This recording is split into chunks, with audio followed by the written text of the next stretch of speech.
their situation was Reika. She pocketed her PDA and darted over to the girl's body. Reika? Confused by her intentions, Soichi watched intently.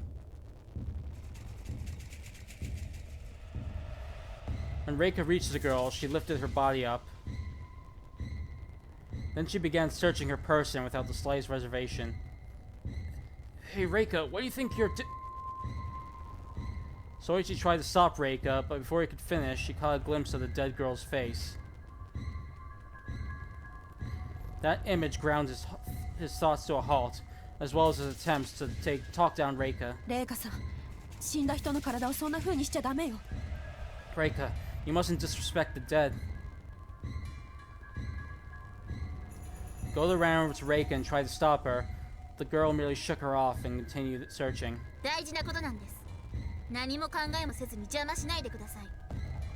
This is very important. Please don't get in my way.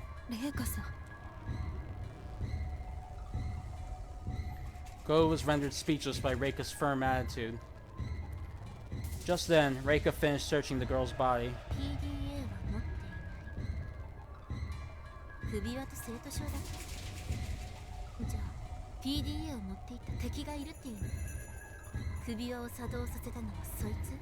She doesn't have a PDA, and then there's an enemy who took it from her?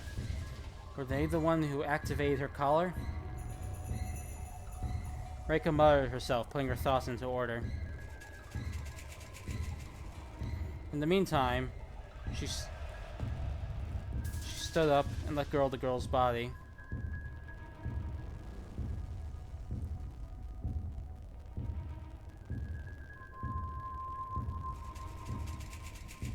The body fell, and its face turned to the side. At that moment, her face disappeared from Soichi's line of sight. Thanks to that, he was finally able to think again. Calm down, Soichi. Of course that isn't her. She died a while ago. Soichi slapped his cheeks to revive his spirits and regain his composure.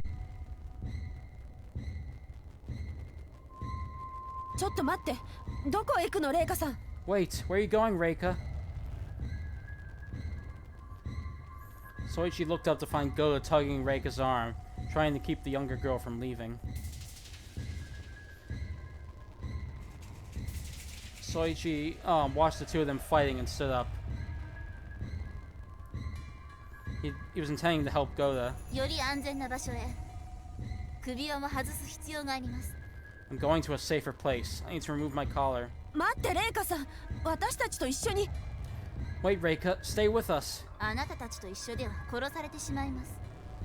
I'll be killed if I do. Huh? Reika took advantage of Goda's surprise to push her away. Caught completely off guard, Goda fell on her backside. Reika, wait!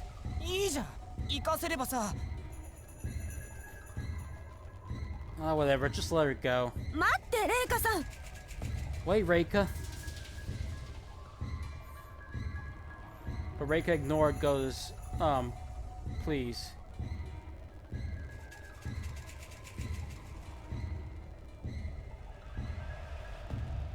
She moved forward without turning back. It was then that Soichi decided that he had to go chase after her. Goda, I'll bring her back. Reika was still running. A few seconds later, she disappeared behind the corner at the end of the hallway. I'll bring her back soon. Oh, sorry, I had a bit of a lag issue there. I'll bring her back soon. Please wait here for a while. I won't lose sight of her this time. And thus Soichi took off without waiting for Go's reply.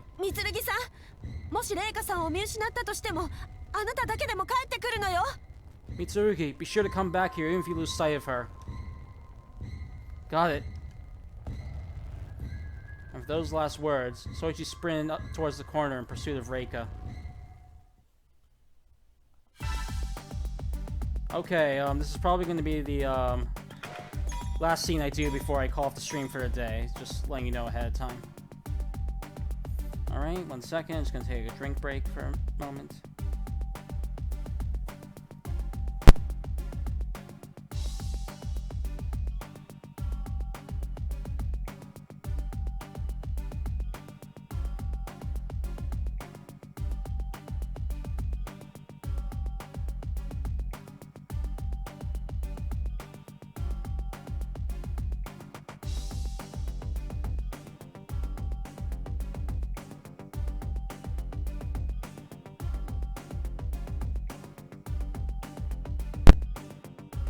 Okay, here we go now. Though he lost sight of Reiko once before, Soichi didn't have to worry about her shaking him off this time now he had a map. Though the path Reiko was heading down branched off several times along the way, they all converged into the same hallway, one after another. The hallway also branched off further on ahead, but all Soichi had to do was get there before Reiko. So he took the shortest route there.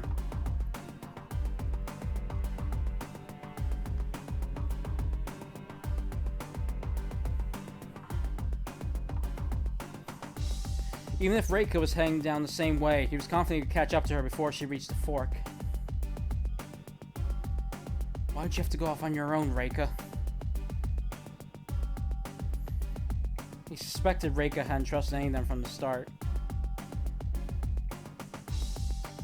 It was only natural given the circumstances.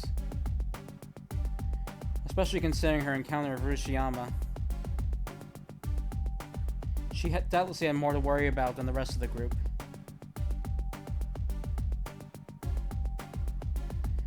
That was all the more reason Soichi couldn't let her go. Especially not after he'd seen that girl's body. I'll never let it happen again. Several faces flashed through Soichi's head.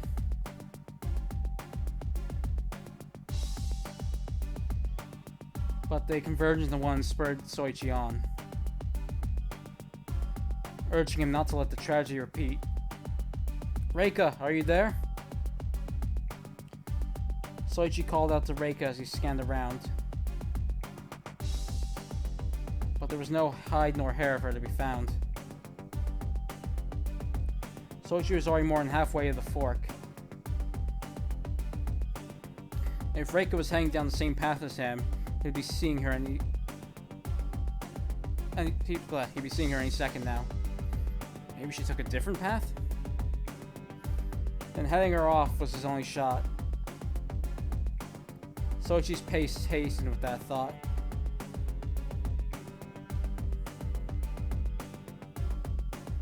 However, by the time he reached the fork, Soichi hadn't seen Reika at any point. Guess she really did take a different route. Soichi decided to wait for Reika there. I wonder how Goda and the others are doing. It had already been 15 minutes since he partnered with the rest of the group. He'd gone pretty far from the entrance hall already. Even if he did come across Reika right then and there, it was still another 15-minute trip back.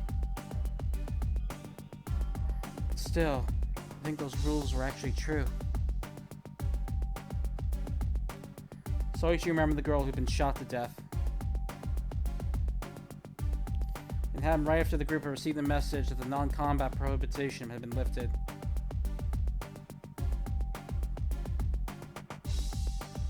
Those guns had continued to pelt her long after she died. But it was the sight of the girl's face that had stopped Soichi's heart.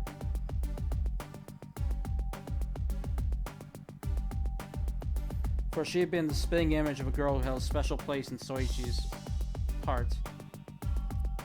But that's all she was, a spitting image, nothing more, a different person altogether.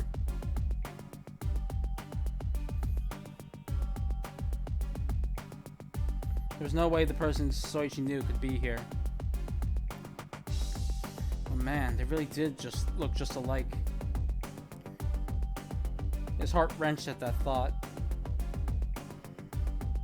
Though she'd been a total stranger, her death filled Soichi with great sorrow.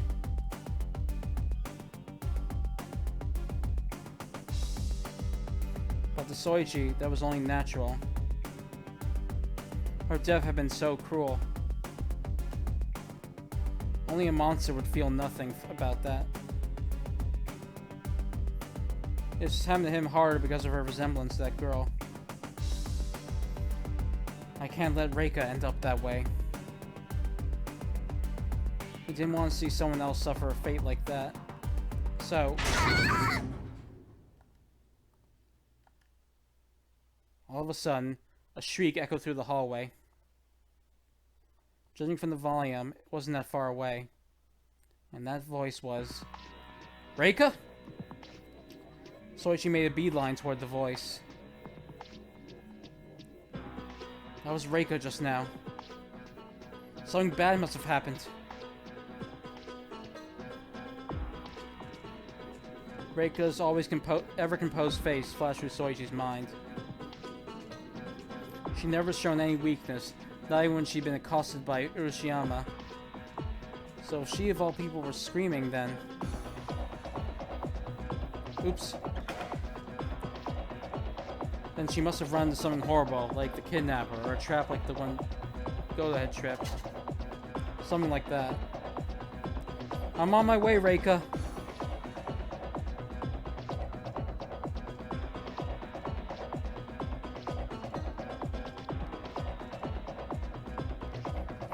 Soichi shouted at the top of his lungs and continued running down the hallway. What the... When he rounded the corner into the next hallway and looked at the sight before him, Soichi found himself at a loss for words. Lying a short distance ahead of him was a giant hole in the floor. No, perhaps it'd be more accurate to describe it as a gap. For where an entire section of flooring should have been laid was instead nothing more than a rectangular hole several meters long and wide. Perhaps the sound Soichi had heard right before Reika screamed had been the floor opening up. Oh no, that means... Reika, are you alright? Soichi frantically ran over to the hole. A whole section of flooring missing, and a scream. From those two factors, Soichi surmised that this was a trapdoor. It was ridiculously deep, big enough that the entire hallway could fall into it.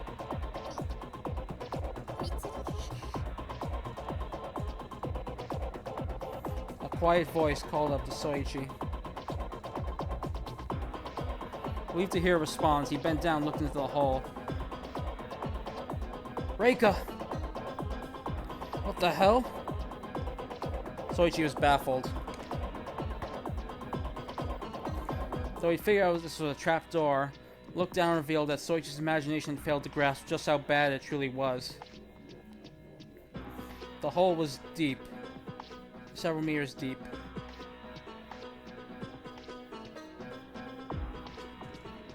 At best, it was 10 meters deep.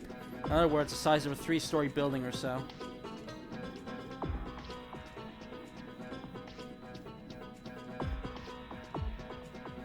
It was too dark for Soichi to see the bottom.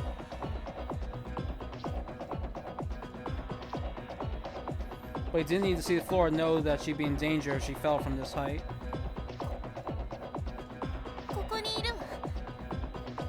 I'm right here. But as luck would have it, Reika hadn't fallen down.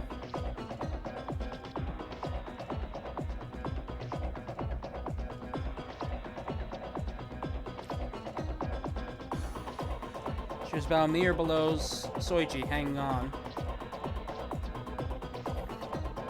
It seems she'd barely managed to grab onto the front edge of the wall when the floor gave way. But since she was clinging to the wall opposite of Soichi, there wasn't much he could do. Reika! Soichi hastily put down his bag, got on his hands and knees, and reached down. Damn it, I can't reach! But she was too far down. What if I do this? Soichi bent down even further. But his hand failed to reach Reika's by a few centimeters. Perhaps he could have reached her if she was capable of raising her hand a bit higher, but was taking everything she had just to keep holding on to the depression in the wall.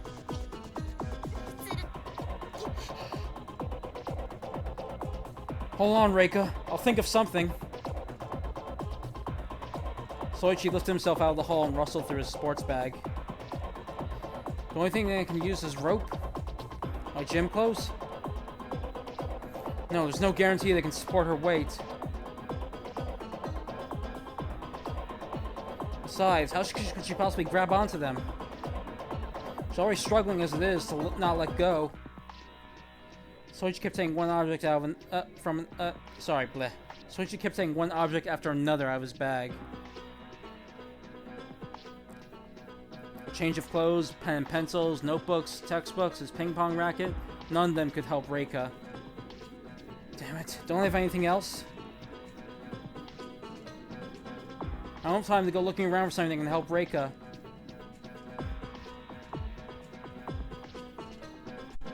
Just as he was panicking, Soichi touched it. This is... metallic rings and a chain. They have the handcuffs he'd found with Goda. Will these do the trick? Soichi quickly grabbed them and bent back into the hole. Reika, put your hand through this! Soichi reached out for Reika with his left hand as he used his right to secure one of the handcuffs around his left wrist. Handcuffs? Reika stared at the dangling handcuffs with a suspicious expression.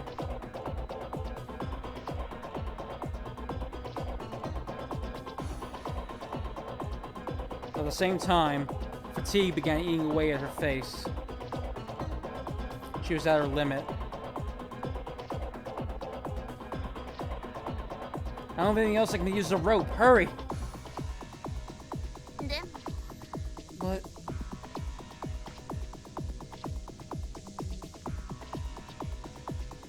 Reika stared intently at Soichi.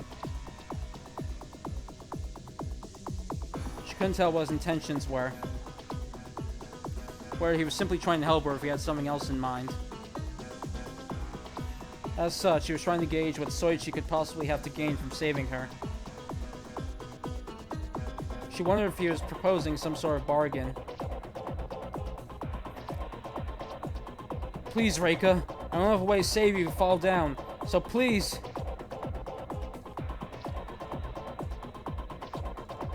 If Reika fell, Soichi would need to find a rope 10 or more meters long.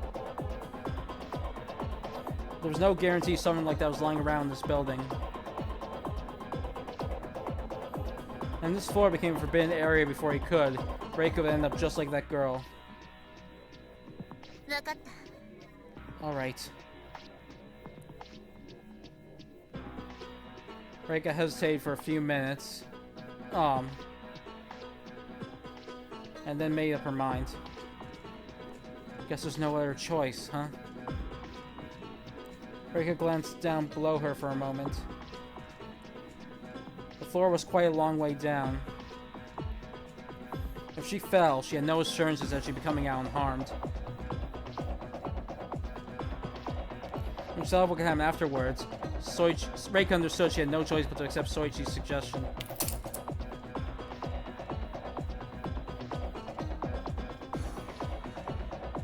And thus, Reika's right hand was linked to Soichi's left.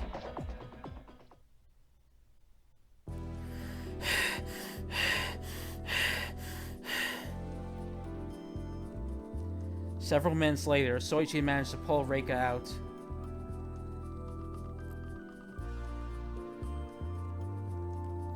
Though their hands were linked, nothing else helped them out in the endeavor. It had taken Soichi a considerable amount of heavy lifting to get her out. Once he pulled her out, Soichi had thrown himself onto the ground in exhaustion. Reika, are you okay? You're not hurt, are you? I did graze my wrist a little. As Reika breathed a sigh of relief, Soichi got up and crawled to his bag, panting all the way. When he did, he accidentally dragged Reika along with him due to the handcuffs. There's a first aid kit. I picked them up along the way. In here, I have to treat you. Soichi took out the small kit and turned back to Reika. Yeah, now that I look a little more closely, her wrist is a little red. Soichi studied Reika's right wrist carefully. The ring in the handcuff had likely grazed her wrist several times as he pulled her up. As such, there was a faint red circle around her white wrist. Hurry up and take off these handcuffs first.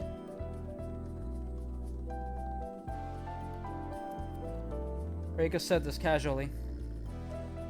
Take them off?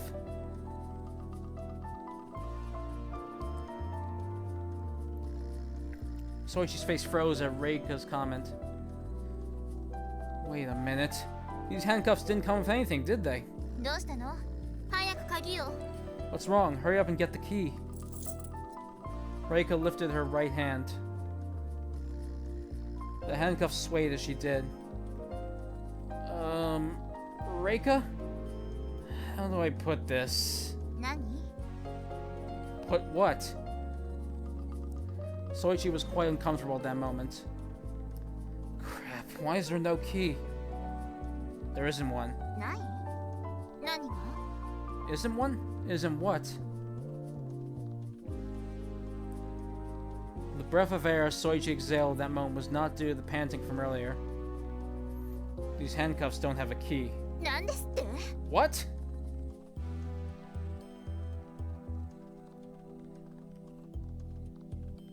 Reika's eyes nearly burst out of their sockets.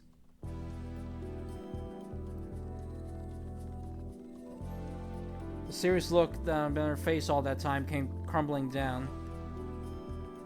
Naturally, she couldn't hide the unrest she felt either.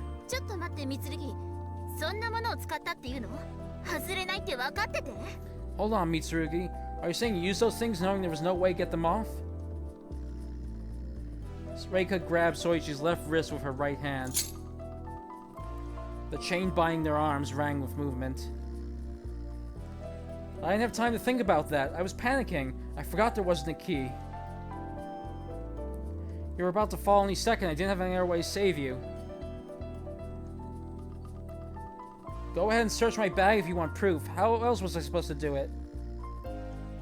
Soichi found himself shouting back at Reika. He'd been in a race against time back then. With Reika's grip failing, he had to save her right away. He would have used something else if he could have. But he hadn't had anything else sturdy enough to support her weight and lift her up so she could hold on any longer. I suppose there's no use crying over spilled milk.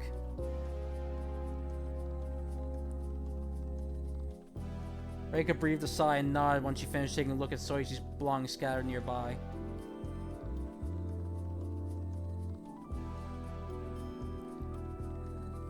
There was his study materials, gym clothes, and ping pong racket.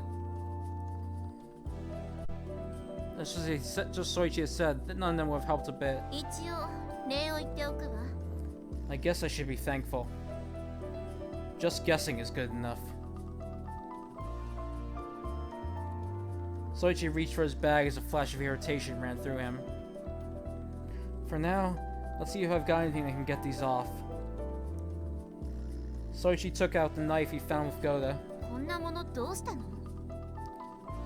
What are you doing with something like this? I found it with Goda. Soichi took the knife out of his sheath using only his right hand. It appeared to be one of those so-called combat knives. They were alarmingly powerful when compared to an ordinary cooking knife.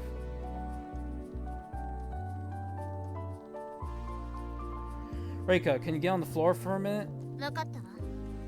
Alright. Reika sat next to Soichi. As she did, Soichi caught a whiff of a faint floral scent in her hair. She really is quite pretty. Soichi was briefly charmed by her, but... Something wrong, Mitsurugi? But he returned to his senses when she tilted her head quizzically at him. Crap, gotta focus.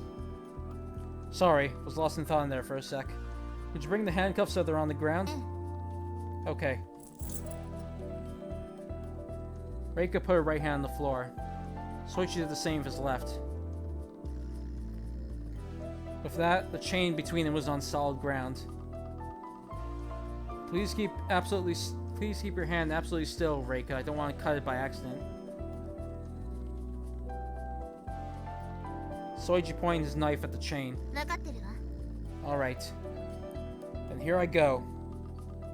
Soichi then took a deep breath. Yeah. And he thrust the tip of the knife at the chain with all his might. He aimed for one of the links.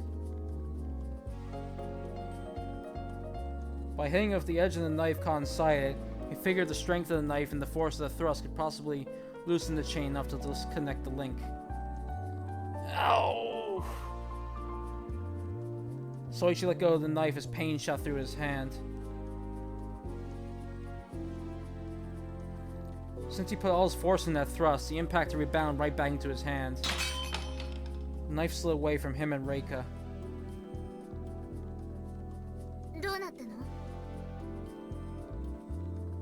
Did it work? Let me check. Soichi lifted his left hand, looked for the link he'd hit with the knife. If his plan worked, they'd be looking at a looser chain with a scratch on it, at least in theory. Nope, not even a scratch. Soichi's shoulders slumped after checking the chain several times. The silver chain, gleaming in the light, was completely undamaged. There must be one solid chain. Soichi gripped the chain with a sigh.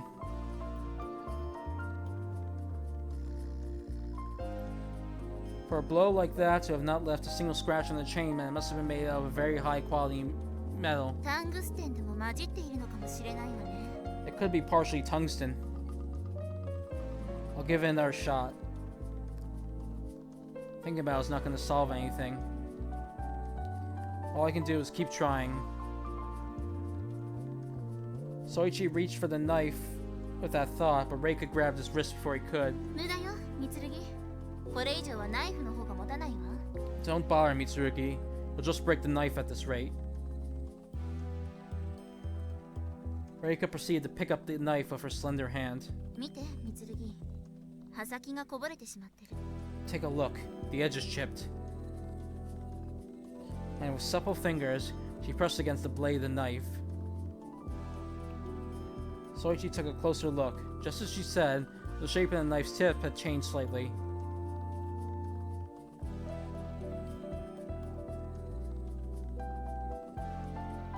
It had broken under the might of the chain. Doesn't look like the knife will do the trick. Great. Soichi scratched his head while holding out the knife sheath, into which Reika reinserted the knife.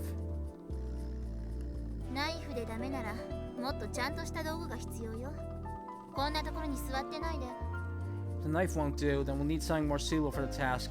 We can't sit around and... Oh, I know! Soichi darted for his bag before Reika could finish speaking.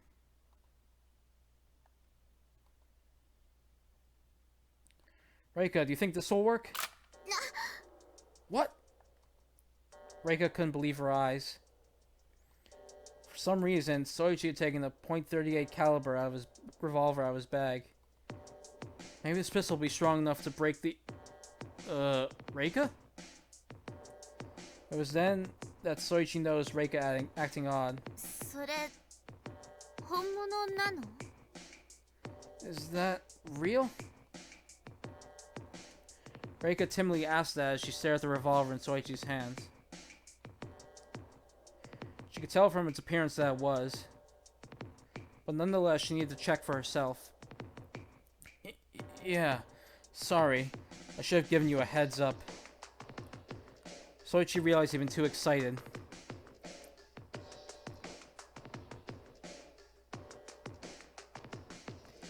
He'd been so spurred by his idea that he'd forgotten how his heart had stopped when he first laid eyes on the gun. And how Reika would undoubtedly react the same when faced with it herself. It's real. I couldn't believe it either when I first found it. Soichi calmed down. His face hardened into a grim frown. He remembered exactly what it was he was holding in his hand.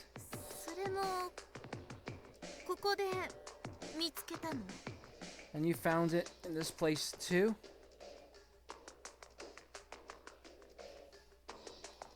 Hold on a second. Actually, I think I'm going to keep in original quality mode here because, as you notice, in the higher resolution, you can't see the handcuff around Reika's wrist. I think that's a nice touch, so I'm going to just leave it there.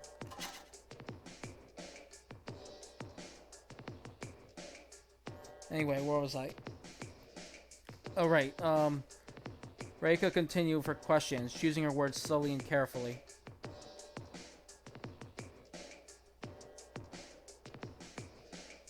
Her face was still frozen in shock. She timidly reached out for the revolver in Soichi's hands with trembling fingers. Yeah, with the knife in the first aid kit. Back when it was just Goda and I.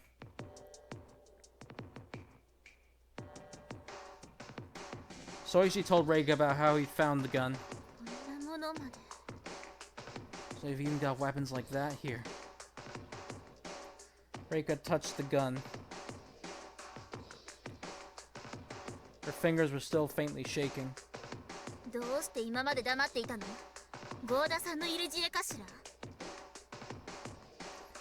Why didn't you tell any of us about it? Was it Goda's idea? She let go of the gun and glared at Soichi's face. Why? Well, that's because I didn't have any use for it. I was planning on handing over the police the first chance I got. Soichi had never considered aiming at anyone. That was why he kept it in his bag.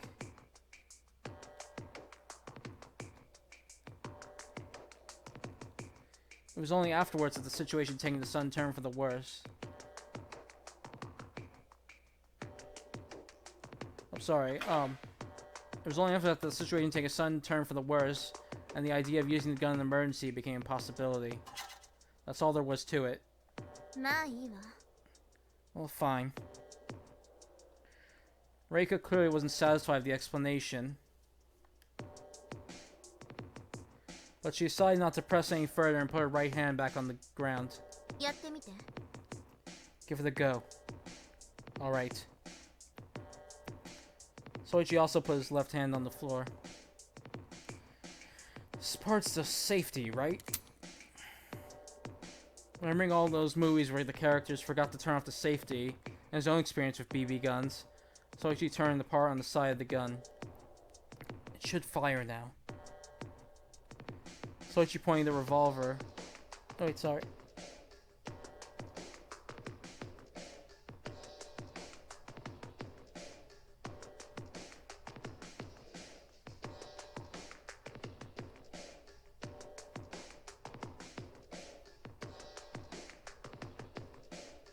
Alright, Soichi pointed the revolver at the chain. Here I go. The tension Soichi felt was worlds away from when he used the knife. What he held in his hands now was no toy. Soichi took a deep breath. He blinked twice and then slowly pulled the trigger. The revolver discharged a bullet.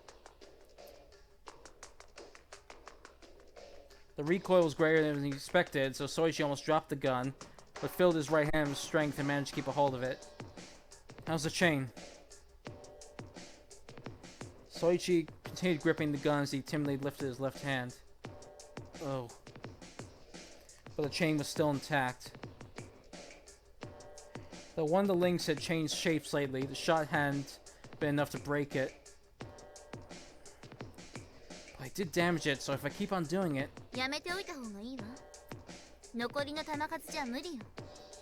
I wouldn't if I were you. You don't have enough bullets for it. Reika pointed at the magazine. The revolver had loaded with 6 bullets. Now that they used 1, they had 5 left. You have any spare bullets? No, this is all I found. Soichi shook his head. The only bullets he had were the ones that were in the gun when he found it. Let's not try it. No need to put ourselves at unnecessary risk. What risk? Reika's eyes widened.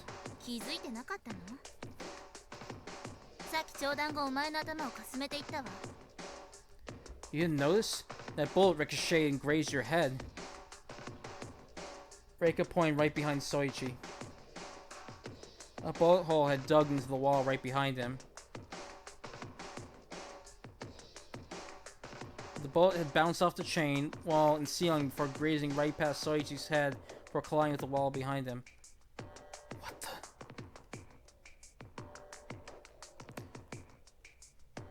Soichi was too stunned for words. Just as Reika implied, had his aim been even slightly off, he might have a bullet in his brain right about now.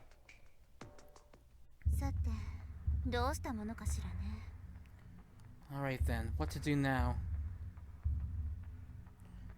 Reika paid no heed to Soichi's shock and started thinking.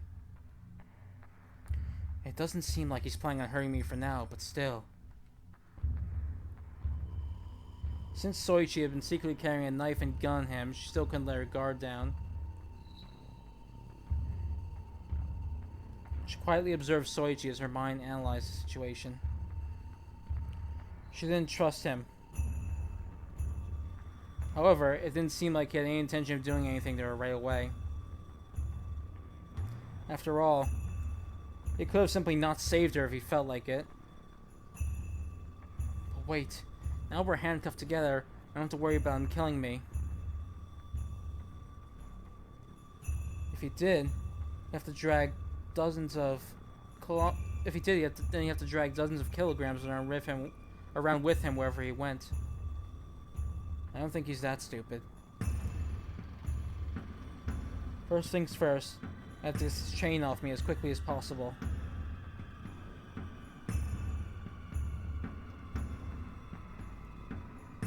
Before Mitsurugi uses me for some scheme of his.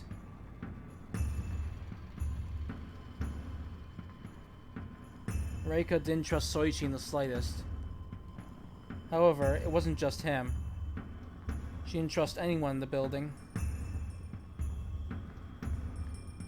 Were it not for those handcuffs, she would have ditched Soichi and turned on him in a heartbeat. You have to live through this, Reika. Like hell, I'll die in a messed up place like this. It was for her own survival.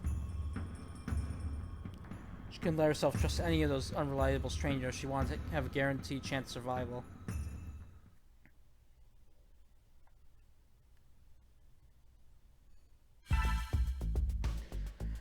Alright, and that is where we are going to leave off for the day. I know it was a bit longer than usual, but I wanted to get past the whole prologue section since it was a bit long. That's why it took a little longer than usual. So yeah, things are certainly going in a much different direction now, and definitely something that didn't show up in the original, that's for sure. So we'll have to wait and see where this goes. Right now, the bets are still, no one's made a bet yet, so, and there's only been one casualty as of now, so we'll probably get to that by the next stream. But until then, we'll have to wait. I'm probably going to continue this on Monday night. I'm probably not going to do anything tomorrow to give myself a little time to rest. So I will see you then. Until next time.